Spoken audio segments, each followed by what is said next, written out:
ಎಲ್ರಿಗೂ ನಮಸ್ಕಾರ. ನಮ್ಮ ನ್ಯೂಸ್ ಅಲರ್ಟ್ ಯೂಟ್ಯೂಬ್ ಚಾನಲ್ಗೆ ನಿಮಗೆ ಸ್ವಾಗತ. ನಾನು ಚಂದನ್. ಚಾಮರಾಜನಗರ ಜಿಲ್ಲೆಯ ಮಲೆ ಮಹದೇಶ್ವರ ಬೆಟ್ಟದಲ್ಲಿ 5 ಹುಲಿಗಳ ಮಾರಣ ಹೋಮ ನಡೆದು ಹೋಗಿದೆ. ನಿನ್ನೆ ನಡೆದೈತಾ? ನೋ, ನಿನ್ನೆ ಈ ಘಟನೆ ಬೆಳಕಿಗೆ ಬಂದಿದೆ. ಹಾಗಾದ್ರೆ ಈ ಹುಲಿಗಳು ಸತ್ತೋಗಿರ್ತಕ್ಕಂಥದ್ದು ಹೆಚ್ಚು ಕಡಿಮೆ 3 ರಿಂದ 4 ದಿನ ಆಗಿದೆ. ಅರಣ್ಯ ಸಿಬ್ಬಂದಿ ನಿನ್ನೆ ಬೀಟ್ಗೆ ಹೋದಂಥ ಸಂದರ್ಭದಲ್ಲಿ ನಿನ್ನೆ ಬೆಳಗ್ಗೆ 11 ಗಂಟೆಯಲ್ಲಿ ಇದೇನಿದು ಹುಲಿಗಳಿಗೆ ಬಿದ್ದವಲ್ಲ ಅಂತ ಒಂದೊಂದು ಹುಡಿಕೊಂಡು ಹೋದಾಗ 5 ಹುಲಿಗಳು ಈ ಜಾಗದಲ್ಲಿ ಸತ್ತೋಗಿರುತ್ತೆ ಅನ್ನುವಂಥದ್ದು ತನಿಖೆಯಲ್ಲಿ ಪತ್ತೆಯಾಗಿದೆ. ಒಂದು ಹೆಣ್ಣು ಹುಲಿ, ಅದರ 4 ಮರಿಗಳು. ಸೊ ಮರಿ ಹುಲಿ ಅಂದ್ರೆ ನಾವು ಚಿಕ್ಕ ಚಿಕ್ಕ ಕಬ್ಸ್ ಅಂತ ಎಕ್ಸೆಪ್ಟ್ ಮಾಡ್ಬೋದು. ನೋ, ಇಲ್ಲಿ ಯಾವ ರೀತಿ ಇದೆ ಅಂತಂದ್ರೆ, ತಾಯಿ ಹುಲಿ ಯಾವ ರೀತಿ ಇದೆ ಅದೇ ಸಮಾನದಲ್ಲಿ ಬೆಳೆದು ನಿಂತಿರ್ತಕ್ಕಂಥ ಮರಿ ಹುಲಿಗಳು. ಒಟ್ಟು 5 ಹುಲಿಗಳ ಮಾರಣ ಹೋಮ ಆ ಜಾಗದಲ್ಲಿ ನಡೆದು ಹೋಗಿದೆ. ಎಲ್ಲಿ ಇದು ಅಂತಂದ್ರೆ, ಊಗ್ಯಂ ಅರಣ್ಯ ಪ್ರದೇಶದ ಆ ಮೀನಿಯಂ ಎನ್ನುವಂತಹ ಆ ಶಾಖೆಯಲ್ಲಿ, ಅಂದ್ರೆ ಮಲೆ ಮಹದೇಶ್ವರ ಬೆಟ್ಟ ಅಂತ ಏನ್ ಹೇಳ್ತೀವಲ್ಲ, ಸಹಜವಾಗಿ ಮಲೆ ಮಹದೇಶ್ವರ ಬೆಟ್ಟಕ್ಕೆ ಹೋಗುವಂತ ಪ್ರತಿಯೊಬ್ಬರಿಗೂ ಗೊತ್ತಿರುತ್ತೆ. ಆ ಬೆಟ್ಟವನ್ನು ನಾವು ಮುಟ್ಟಬೇಕು ಅಂತಂದ್ರೆ ಅರಣ್ಯ ಪ್ರದೇಶವನ್ನ ದಾಟ್ಕೊಂಡು ಹೋಗ್ಬೇಕು. ಆ ಅರಣ್ಯ ಪ್ರದೇಶದಲ್ಲಿ ಈ ದುರಂತ ನಡೆದು ಹೋಗಿರ್ತಕ್ಕಂಥದ್ದು. ಹಾಗಾದ್ರೆ ಇದಕ್ಕೆ ಸಾಕಷ್ಟು ಕಾರಣಗಳನ್ನ ನಾವು ಲೆಕ್ಕಾಚಾರ ಹಾಕಬಹುದು. ಅದು ಒಂದು ಹುಲಿ ಸತ್ತಿದ್ರೆ ಮಾತ್ರ. ಕರೆಂಟ್ ಹೊಡೆದ ಏನಾರು ಸತ್ತೋಗ್ಬಿಡ್ತಾ ವಿದ್ಯುತ್ ಸ್ಪರ್ಶದಿಂದ, ಅಥವಾ ಮಾನವ ಸಂಘರ್ಷಕ್ಕೆ ಯಾರಾದ್ರೂ ಬೇಕು ಅಂತ ಇದನ್ನ ಪ್ಲಾನ್ ಮಾಡ್ಕೊಂಡು ಏನಾರು ಕೊಂದಾಕ್ಬಿಟ್ರೆ ಒಂದು ಹುಲಿನ ಅಂತ ಅನ್ನಬಹುದು. ಬಟ್ ಇಲ್ಲಿ ಈ ದುರಂತಕ್ಕೆ ಕಾರಣ ಅಫ್ಕೋರ್ಸ್ ವಿಷ ಹಾಕಿ ಸಾಯಿಸಿರ್ತಕ್ಕಂಥದ್ದು ಅನ್ನುವಂಥದ್ದು ಎಂಥವ್ರಿಗಾದ್ರೂ ಗೊತ್ತಾಗುತ್ತೆ. ಆದ್ರೆ ಪೋಸ್ಟ್ ಮಾರ್ಟಮ್ ವರದಿ ಬರೋ ತನಕ ನಾವು ಕಾಯ್ಬೇಕಾಗುತ್ತೆ ಅಷ್ಟೇ. ಅಂದ್ರೆ ರಾಜಮಾರ್ಗದಲ್ಲಿ ನಮಗೆ ಮಾಹಿತಿ ಬೇಕು ಅಂತಂದ್ರೆ, ಇಲ್ಲ ನಾವು ನಾರ್ಮಲ್ ಆಗಿ ತಿಳ್ಕೊಳ್ತೀವಿ ಅಂತಂದ್ರೆ ಡೆಫಿನೆಟ್ಲಿ ಅದು ವಿಷ ಹಾಕಿ ಸಾಯಿಸಿರ್ತಕ್ಕಂಥ ಘಟನೆ ಅಂತ ಸಹಜವಾಗಿ ಎಲ್ಲರಿಗೂ ಗೊತ್ತಾಗುತ್ತೆ. ಯಾವ ರೀತಿ ಆಗಿರ್ಬೋದು? ಹಾಗಾದ್ರೆ ಯಾವ ಅರಣ್ಯ ಸಿಬ್ಬಂದಿ 5 ಹುಲಿಗಳನ್ನ ಪತ್ತೆ ಮಾಡ್ತಾರೆ, ಈ ರೀತಿ ಮೃತಪಟ್ಟಿದ್ದಾವೆ? ಅಸಹಜ ಸಾವು. ಇದು ಸಹಜ ಸಾವಲ್ಲ, ಅಸಹಜ ಸಾವು ಅಂತ ಹೇಳ್ತೀವಿ. ಸಹಜ ಸಾವು ಅಂತಂದ್ರೆ ವಯಸ್ಸಾದ್ಮೇಲೆ ಸತ್ತೋಗುವಂಥದ್ದು. ಅಸಹಜ ಸಾವು ಅಂತಂದ್ರೆ ಸಾವೇ ಬರದೆ ಯಾವುದೋ ಒಂದು ಕಾರಣದಿಂದ ಯಾವುದೋ ಒಂದು ದುರಂತಕ್ಕೆ ಸಾವಿಗೀಡಾಗಿರ್ತಕ್ಕಂಥದ್ದು. ಆ ಮೃತದೇಹದ ಹುಲಿಗಳು ಬಿದ್ದಿದಾವಲ್ಲ, ಆ ಜಾಗದಲ್ಲಿ ಸತ್ತಂತ ಹಸುವಿನ ಮಾಂಸವೂ ಕೂಡ ಬಿದ್ದಿದೆ. ಅಂದ್ರೆ ಈ ಹುಲಿಗಳು ಸಾಯೋದಕ್ಕೆ ಮೊದಲು ಆ ಹಸುವನ್ನ ತಿಂದು ಸತ್ತಿರ್ತಕ್ಕಂಥದ್ದು. ಹಸು ತಿಂದ್ರೆ ಸತ್ತೋಗ್ಬಿಡ್ತಾವ? ನೋ. ಬಟ್ ಆ ಹಸುವಿನ ಮಾಂಸಕ್ಕೆ ವಿಷವನ್ನ ಬೆರೆಸಿದ ನಂತರ ಈ ಹುಲಿಗಳೇನಾದ್ರು ತಿಂದಿದ್ರೆ ಡೆಫಿನೆಟ್ಲಿ ಆ ವಿಷಕ್ಕೆ ಸತ್ತಿರ್ತವೆ. ಹಾಗಾದ್ರೆ ಹೇಗಾಗಿರ್ಬೋದು? ಅಲ್ಲಿನ ದನಗಾಹಿಗಳಾಗಿರ್ಬೋದು, ಅಥವಾ ಈ ಸೆಟ್ಲ್ಮೆಂಟ್ ಟ್ರೈಬಲ್ಸ್ ಅಂತ ಹೇಳ್ತೀವಲ್ಲ ಅವರಾಗಿರ್ಬೋದು, ಅವರ ಹಸುಗಳನ್ನ ಯಾವುದೋ ಒಂದು ಹುಲಿನೋ ಅಥವಾ ಯಾವುದೋ ಒಂದು ಕಾಡು ಪ್ರಾಣಿನೋ ಏನೋ ತಿಂದು ಅದರಿಂದ ಆಕ್ರೋಶಕ್ಕೊಳಗಾಗಿ, ನೋವಿಗೊಳಗಾಗಿ, ನಾವು ಸಾಕಿರ್ತಕ್ಕಂಥ ಪ್ರಾಣಿ ನಿಂಗೆ ತಿಂತವಲ್ಲ ಅನ್ನೋ ಕೋಪಕ್ಕೆ ಏನಕ್ಕೂ ಗೊತ್ತಿಲ್ಲ, ಉಳಿದಂಥ ಮೃತದೇಹ ಏನಿರುತ್ತಲ್ಲ ತಿಂದು ಬಿಸಾಕಿರ್ತಕ್ಕಂಥದ್ದು, ಅದಕ್ಕೆ ವಿಷವನ್ನ ಬೆರೆಸಿ ಏನಾದ್ರು ದೂರದಲ್ಲಿ ಎಸ್ಬಿಟ್ಟು ಬಂದ್ರ, ಅದನ್ನೋಗಿ ಈ ಹುಲಿಗಳು ಆ ತಾಯಿ ಮರಿ ಎಲ್ಲ ಸೇರಿ ತಿಂದಾದ್ಮೇಲೆ ಬಂದ ಈ ರೀತಿ ಸತ್ವಾ ಅಂತ ಅನ್ನಿಸ್ತಿದೆ. ನೆನಪಿರ್ಲಿ, ಇಡೀ ಭಾರತ ದೇಶದಲ್ಲಿ ಅತಿ ಹೆಚ್ಚು ಹುಲಿಗಳನ್ನ ಹೊಂದಿರತಕ್ಕಂಥ ರಾಜ್ಯ ಅಂತಂದ್ರೆ ಅದು ಮಧ್ಯಪ್ರದೇಶ ನಂಬರ್ 1. ನಂಬರ್ 2 ಅಂತ ಬಂದ್ರೆ ಇಡೀ ಸ್ಟೇಟ್ಗಳಲ್ಲಿ ಕರ್ನಾಟಕ 2ನೇ ಪ್ಲೇಸಲ್ಲಿದೆ. 563 ಹುಲಿಗಳನ್ನು ಹೊಂದಿರತಕ್ಕಂಥ ರಾಜ್ಯ ಅನ್ನುವಂಥ ಒಂದು ಹೆಗ್ಗಳಿಕೆಗೆ, ಹೆಮ್ಮೆಗೆ ಕರ್ನಾಟಕ ಪಾತ್ರ ಆಗುತ್ತೆ. ಆದ್ರೆ ಅವುಗಳನ್ನ ಉಳಿಸ್ಕೊಳ್ಳೋದಕ್ಕೆ ನಮ್ಮ ಸರ್ಕಾರಕ್ಕೆ ಯೋಗ್ಯತೆ ಇಲ್ಲ ಅಂತ ಈಗ ಅನ್ನಿಸ್ತಿದೆ. ಬೇಜವಾಬ್ದಾರಿತನವೂ ಇದೆ, ಅರಣ್ಯ ಸಿಬ್ಬಂದಿದು ಇದೆ, ಗವರ್ನಮೆಂಟ್ದು ಇದೆ. ಬಿಡ್ಬಿಡಿ, ಹೇಗೆ ಎಕ್ಸ್ಪ್ಲೈನ್ ಮಾಡ್ತೀನಿ ನಿಮ್ಗೆ. ಸಹಜವಾಗಿ ಈ ಹಳ್ಳಿಗಳ ಕಡೆ ಒಂದು 10 ವರ್ಷಗಳ ಹಿಂದೆ, ಈಗ ಸ್ವಲ್ಪ ಕಂಟ್ರೋಲ್ ಆಗಿದೆ, ಎಲ್ಲಿಂದನೋ ಬಂದಂತ ನಾಯಿಗಳು ಯಾರೋ ರೈತ ಸಾಕಿರ್ತಕ್ಕಂಥ ಕುರಿ ಮೇಕೆಗಳನ್ನ ಎಳ್ಕೊಂಡೋಗಿ ತಿನ್ಬಿಡ್ತಿದ್ದು, ಹಿಂಡ್ ಬರ್ತಿದ್ದೋ ನಾಯಿಗಳ ಟೈಮ್ನಲ್ಲಿ.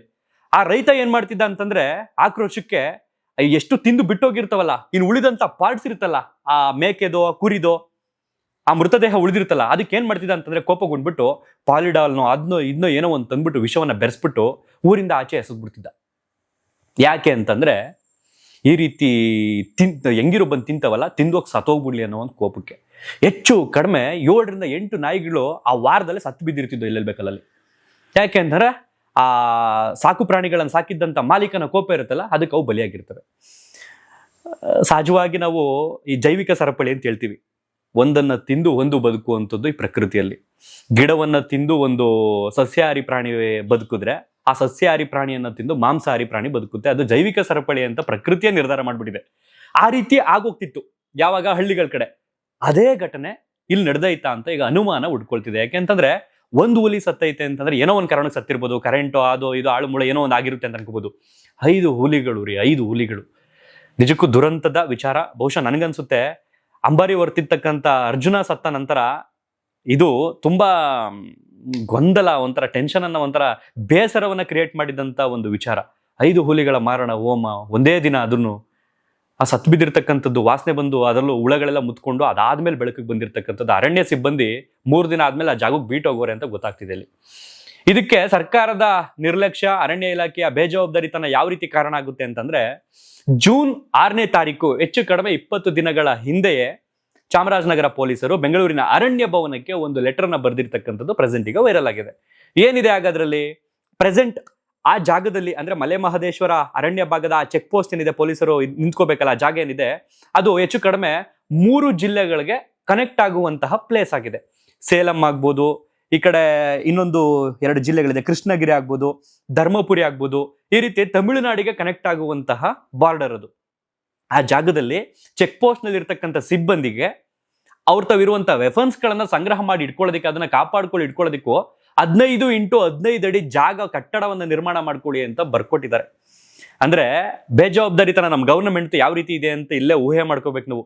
ಅವ್ರ ಹತ್ರ ಇರುವಂತ ಗನ್ ಆಗಿರ್ಬೋದು, ಆ ವೆಫನ್ಸ್ ಆಗಿರ್ಬೋದು, ಅವನೇ ಕಾಪಾಡಿಟ್ಕೊಳ್ಳೋದಕ್ಕೆ ಆಗ್ತಿಲ್ಲ, ಇನ್ನು ಹುಲಿ ಹೆಂಗ್ ಕಾಪಾಡಿಟ್ಕೊಂಡರು ಇವರು ಅಂತ ಅನ್ನಿಸ್ತಿದೆ ಈಗ. ಅಲ್ಲಿ ಹೋಗ್ತಕ್ಕಂಥ ವಾಹನಗಳಾಗ್ಬೋದು, ಜನರನ್ನಾಗ್ಬೋದು ತಪಾಸಣೆ ಮಾಡೋದಕ್ಕೆ ಸರಿಯಾಗಿ ಆಗ್ತಿಲ್ಲ. ಸೊ ಹಾಗಾಗಿ 15x15 ಅಡಿಯ ಒಂದು ಕಟ್ಟಡವನ್ನ ಅಲ್ಲಿ ನಿರ್ಮಾಣ ಮಾಡಿಕೊಟ್ರೆ ನಮ್ಗೆ ಹೆಲ್ಪ್ ಆಗುತ್ತೆ ಅಂತ ಕೇಳಿ ಒಂದು ಪತ್ರವನ್ನ ಬರ್ದಿರ್ತಕ್ಕಂಥದ್ದು ಈಗ ವೈರಲ್ ಆಗಿದೆ. ಬಟ್ ಇವರು ರೆಸ್ಪಾಂಡ್ ಮಾಡಿದ್ದಾರಾ ಅಥವಾ ಅದಕ್ಕೆ ತಲೆನೇ ಕೆಡಿಸ್ಕೊಂಡಿಲ್ವಾ ಗೊತ್ತಿಲ್ಲ. ಇನ್ನು ಅರಣ್ಯ ಇಲಾಖೆ ಹಾಗೇನೆ ಪರಿಸರ ಜೀವಿ ಸಚಿವರು ಈಶ್ವರ್ ಖಂಡ್ರೆ ಅವರು ಇದಕ್ಕೆ ಸಂಬಂಧಪಟ್ಟಂಗೆ ಸಂತಾಪವನ್ನ ಹೊರಡಿಸಿದ್ರು. ಅದರ ಜೊತೆಗೆ ವಿಶೇಷ ಸಮಿತಿಯನ್ನ ರಚನೆ ಮಾಡಿ 3 ದಿನಗಳ ಒಳಗಡೆನೆ ಪ್ರಾಥಮಿಕ ವರದಿಯನ್ನ ಸಲ್ಲಿಸಬೇಕು ಅಂತ ಕಡ್ಡಿ ತುಂಡು ಮಾಡ್ದಂಗೆ ಅಧಿಕಾರಿಗಳಿಗೆ ಸ್ಪಷ್ಟವಾಗಿ ಹೇಳಿದ್ದಾರೆ. ಈಗಾಗಲೇ ನಿನ್ನೆ ನಡೆದಿರ್ತಕ್ಕಂಥ ಘಟನೆ, ನಿನ್ನೆಯೇ ಅವರು ಪತ್ರವನ್ನ ಕಳಿಸಿರ್ತಕ್ಕಂಥದ್ದು. ಸೊ ನಾಳೆ ನಾಡಿದ್ರ ಒಳಗಡೆನೆ ಯಾವ ಕಾರಣಕ್ಕೆ ಹುಲಿಗಳು ಸತ್ತಿದ್ದಾವೆ, ಜೊತೆಗೆ ಇದರ ಕೈವಾಡ ಅಂದ್ರೆ ವಿಷ ಹಾಕಿದ್ದ ಅಥವಾ ಬೇರೆ ಏನ್ ಕಾರಣಕ್ಕೆ ಹುಲಿಗಳು ಸತ್ತಿದ್ದಾವೆ ಅನ್ನುವಂಥದ್ದನ್ನ ಪತ್ತೆ ಹಚ್ಚಬೇಕು. ಈ ಹುಲಿಗಳ ಸಾವಿಗೆ ಕಾರಣ ಆದವ್ರಿಗೆ ಆದಷ್ಟು ಬೇಗ ಕಟ್ಟುನಿಟ್ಟಿನ ಕ್ರಮವನ್ನ ಕೈಗೊಳ್ತೀವಿ, ಶಿಕ್ಷೆನ ನಾವು ಕೊಡಿಸ್ತೀವಿ ಅಂತ ಅವರು ಹೇಳಿದ್ದಾರೆ. ನಂಬಿಕೆ ಇದೆ ಅವ್ರೇನೋ ಮಾಡ್ತಾರೆ ಇದಕ್ಕೆ ಸಂಬಂಧಪಟ್ಟಾಗೆ ಅಂತ ಅನ್ಕೊಂಡಿದ್ದೀವಿ. ಇನ್ನು ಪಶು ವೈದ್ಯರನ್ನ ನಿಯೋಜನೆ ಮಾಡಲಾಗಿದೆ ಪೋಸ್ಟ್ ಮಾರ್ಟಮ್ ಮಾಡೋದಕ್ಕೆ. ಈಗಾಗಲೇ ತಾಯಿ ಹುಲಿಯ ಮರಣೋತ್ತರ ಪರೀಕ್ಷೆ ಮುಗಿದಿದೆ. ಸಂಜೆ ಒಳಗಡೆ ರಿಪೋರ್ಟ್ ಬರ್ಬೋದು. ಒಂದು ಹುಲಿ ರಿಪೋರ್ಟ್ ಬಂದ್ರೆ ಸಾಕು, ಇನ್ನು ಉಳಿದಂಥದ್ದು ಗೊತ್ತಾಗ್ಬಿಡುತ್ತೆ. ಅಫ್ಕೋರ್ಸ್ ಇದೇ ಕಾರಣಕ್ಕೆ ಆ ಹುಲಿಗಳು ಸತ್ತಿರ್ತವೆ ಅನ್ನೋಂಥದ್ದು. ಒಟ್ಟಾರೆಯಾಗಿ ಆ ಜಾಗದಲ್ಲಿ ಇರ್ತಕ್ಕಂಥ ಭಗವಂತ ಮಲೆ ಮಹದೇಶ್ವರ, ಆತನ ವಾಹನ ಬಂದು ಹುಲಿ, ಆತ ಅಲ್ಲಿ ಇದ್ದಾನೆ ಅನ್ನುವಂಥದ್ದು ನಮ್ಮ ಧಾರ್ಮಿಕ ನಂಬಿಕೆ. ಅಂತ ಮಾದಪ್ಪನ ವಾಹನಗಳನ್ನೇ ಕೊಂದು ಬಿಟ್ರಲ್ಲ ಅನ್ನುವಂಥದ್ದು ದುಃಖಕರ ವಿಚಾರ. ಖಂಡಿತವಾಗಿಯೂ ಆ ಅಮುಖ ಪ್ರಾಣಿಗಳನ್ನ ಸಾಯಿಸಿದವ್ರು ಯಾವ ಕಾರಣಕ್ಕೂ ಉದ್ಧಾರ ಆಗಲ್ಲ. 1-2 ಅಲ್ಲ, ಯಾವ ಪ್ರಾಣಿಗಳನ್ನ ಸಾಯಿಸಿರೋದು ದುರಂತವೇ ಅಂತಾರಲ್ಲ, 5 ಹುಲಿಗಳನ್ನ, ಅದರಲ್ಲೂ ಅಳಿವಿನಂಚಿನಲ್ಲಿರ್ತಕ್ಕಂಥ ಒಂದು ಸಂತತಿ. ಗೊತ್ತಿಲ್ಲ. ಒಟ್ಟಾರೆಯಾಗಿ ಆ ಹುಲಿಗಳ ಆತ್ಮಕ್ಕೆ ಶಾಂತಿ ಸಿಗ್ಲಿ. ಆ ಮುದ್ದು ಮಾದಪ್ಪನೇ, ಗವರ್ನಮೆಂಟ್ ತಲೆ ಕೆಡಿಸ್ಕೊಳ್ಳುತ್ತೆ ಇಲ್ವೋ ಗೊತ್ತಿಲ್ಲ, ಮುದ್ದು ಮಾದಪ್ಪನೇ ಇದ್ರ ಬಗ್ಗೆ ಗಮನ ಹರಿಸಲಿ, ಅಲ್ಲಿ ಜೀವಂತವಾಗಿರ್ತಕ್ಕಂಥ ದೈವ ಅಂತ ಕೇಳ್ಕೊಳ್ತಾ ಈ ವಿಡಿಯೋನಲ್ಲಿ ಎಂಡ್ ಮಾಡ್ತೀನಿ. ನಿಮ್ಮ ಅನಿಸಿಕೆ ಅಭಿಪ್ರಾಯಗಳನ್ನ ಕಾಮೆಂಟ್ ಬಾಕ್ಸ್ನಲ್ಲಿ ಬರೆದು ತಿಳಿಸಿ. ಒಟ್ಟಾರೆಯಾಗಿ ತುಂಬಾ ದುಃಖಕರ ವಿಚಾರ. ಅರ್ಜುನ ಅಂಬಾರಿ ವರ್ತಿದ್ದಂಥ ಅರ್ಜುನ ಸತ್ತಾಗ ನಂಗೊಂದ್ಸಲ ತುಂಬಾ ಬೇಸರ ಆಗೋಗಿತ್ತು. ಆ ಟೈಮ್ನಲ್ಲಿ ಏನಾಯ್ತು, ಅರ್ಜುನಂಗೆ ಯಾರು ಕಾರಣ ಆದ್ರು ಅನ್ನೋಂಥದ್ದು ಗೊತ್ತೇ ಆಗಲಿಲ್ಲ ಸರಿಯಾಗಿ. ಅದಾದ್ಮೇಲೆ ಈಗ ಇದಾಗಿದೆ. ಒಟ್ಟಾರೆಯಾಗಿ ಇತಿಹಾಸದಲ್ಲೇ ಫಸ್ಟ್ ಇದು, ಈ ತರ 5 ಹುಲಿಗಳು ಒಂದೇ ದಿನ ಸತ್ತಿರ್ತಕ್ಕಂಥದ್ದು ಹಿಸ್ಟ್ರಿಯಲ್ಲೇ ಫಸ್ಟ್ ಅಂತ ಹೇಳ್ತಾ ಈ ವಿಡಿಯೋನಲ್ಲಿ ಎಂಡ್ ಮಾಡ್ತೀನಿ. ಇದೇ ರೀತಿಯ ಘಟನೆ ಆಲ್ರೆಡಿ ಒಂದು ನಡೆದಿತ್ತು.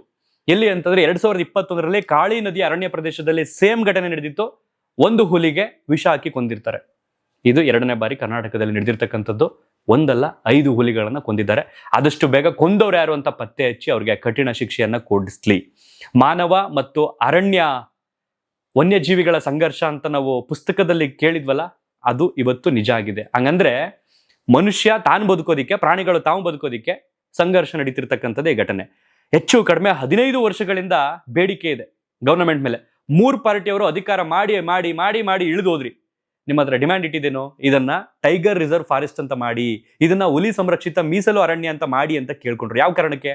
ಸ್ವಲ್ಪ ಕಟ್ಟುನಿಟ್ಟಿರುತ್ತೆ, ಸ್ವಲ್ಪ ಶಿಸ್ತು ಕ್ರಮ ಇರುತ್ತೆ, ನಿರ್ಬಂಧಗಳಿರ್ತಾವಲ್ಲಿ, ಸ್ವಲ್ಪ ಜನಗಳಿಗೆ ಭಯ ಇರುತ್ತೆ ರಿಸರ್ವ್ ಫಾರೆಸ್ಟ್ ಅಂತಂದ್ರೆ ಅನ್ನೋ ಒಂದು ಕಾರಣಕ್ಕೆ ಕೇಳ್ಕೊಂಡ್ರು. ಬಟ್ ಯಾರು ಕೂಡ ತಲೆ ಕೆಡಿಸ್ಕೊಂಡಿಲ್ಲ. ಅಟ್ಲೀಸ್ಟ್ ಈಗಲಾದ್ರೂ ಈಗಿರ್ತಕ್ಕಂಥ ಗವರ್ನಮೆಂಟ್ ಇದನ್ನ ಟೈಗರ್ ರಿಸರ್ವ್ ಫಾರೆಸ್ಟ್ ಅಂತ ಮಾಡಿದ್ರೆ ಅಟ್ಲೀಸ್ಟ್ ಅಲ್ಲಿರ್ತಕ್ಕಂಥ ವನ್ಯಜೀವಿ ಮೃಗಗಳು ನೆಮ್ಮದಿಯಾಗಿ ಬದುಕ್ತವೆ ಅಂತ ಕೇಳ್ಕೊಳ್ತಾ ಈ ವಿಡಿಯೋನಲ್ಲಿ ಎಂಡ್ ಮಾಡ್ತಾ ಇದ್ದೀನಿ. ಧನ್ಯವಾದ. ಮತ್ತೊಂದು ವಿಡಿಯೋದಲ್ಲಿ ಸಿಗ್ತೀನಿ. Thank you so much. ಆದಷ್ಟು ಬೇಗ ಇದಕ್ಕೆ ಸಂಬಂಧಪಟ್ಟಾಗೆ ಪ್ರಾಥಮಿಕ ವರದಿ, ಮರಣೋತ್ತರ ಪರೀಕ್ಷೆ ವರದಿ ಏನು ಬರುತ್ತೆ ಅನ್ನೋದನ್ನ ಮುಂದಿನ ವಿಡಿಯೋದಲ್ಲಿ ನಾನು ನಿಮಗೆ ತಿಳಿಸ್ತೀನಿ. Thank you.